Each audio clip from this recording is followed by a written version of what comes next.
কেন্দ্র করে ১৪৪ ধারা জারি করেছে প্রশাসন। শনিবার রাতে উপজেলা নির্বাহী কর্মকর্তা ও এক্সিকিউটিভ ম্যাজিস্ট্রেট আকলিমা বেগম এই আদেশ জারি করেন। রোববার ভোর ৬টা থেকে সন্ধ্যা ৬:৩০ পর্যন্ত এই আদেশ বলবৎ থাকবে। বিস্তারিত জানাতে টাঙ্গাইলের বাসাইল কেন্দ্রীয় শহীদ মিনার এলাকা থেকে যুক্ত আছেন কাউসার আহমেদ। কাউসার, আপনার মাধ্যমে জানতে চাই আসলে যে ১৪৪ ধারার বাসাইলে জারি করা হয়েছে, এখন পর্যন্ত সেখানকার পরিস্থিতি কি, আর কাদের সিদ্দিকের বাসায় আসলে কারা হামলা করেছিল সে বিষয়ে কোনো নির্দিষ্ট তথ্য পাওয়া সম্ভব হয়েছে কিনা?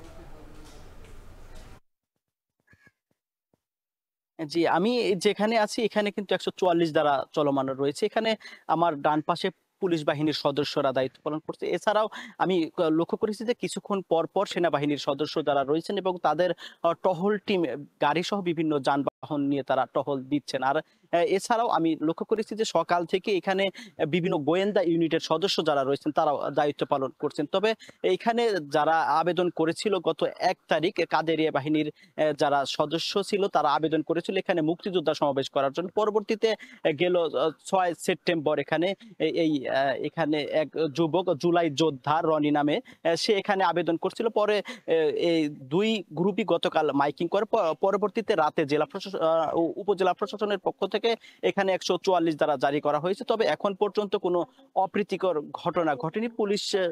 পুলিশের যে ওসি রয়েছেন তিনি জানিয়েছেন যে তারা যেকোনো ধরনের অপ্রীতিকর ঘটনা এড়াতে তারা প্রস্তুত রয়েছেন। আর এছাড়াও উপজেলা নির্বাহী কর্মকর্তা রয়েছেন তারাও বলছেন যে প্রশাসনের যারা কর্মকর্তা রয়েছেন তারাও এখানে দায়িত্ব পালন করতেন। আর এদিকে গেল মাঝরাতে বঙ্গবীর কাদের সিদ্দিকীর যে শহরের বাসা রয়েছে সোনার বাংলা, সেখানে একদল দুর্বৃত্ত যারা রয়েছেন তারা হামলা করেছেন। তবে ওই বাসার যে সিসি ক্যামেরার ফুটেজ ও যারা দায়িত্বরত ছিল বাসার দায়িত্বে তারা বলছেন যে অনেকে কয়েকজন যুবক গামছা দিয়ে মুখ বেঁধে তারা ওই বাসায় প্রবেশ করে। পরবর্তীতে তারা পেট্রোল দিয়ে আগুন জ্বালিয়ে দেওয়ার চেষ্টা করলে পরবর্তীতে তারা ওখানে বাসার যারা ছিল তারা তাদের বাধা প্রয়োগ করলে পরবর্তীতে তারা চলে যায়। সব মিলিয়ে কিন্তু বাসাইল এবং টাঙ্গাইল শহরে কিন্তু থমথমে অবস্থা বিরাজ করছে। এদিকে যে কোনো ধরনের অপ্রীতিকর ঘটনা এড়াতে জেলা প্রশাসন, উপজেলা প্রশাসন এবং টাঙ্গাইলের যে বাসাইলের যে পুলিশের যে ওসি রয়েছেন তারা কিন্তু প্রস্তুত রয়েছেন। তো অনেক এই ছিল আমার কাছে টাঙ্গাইলের বাসাইলের ১৪৪ ধারার সবশেষ তথ্য।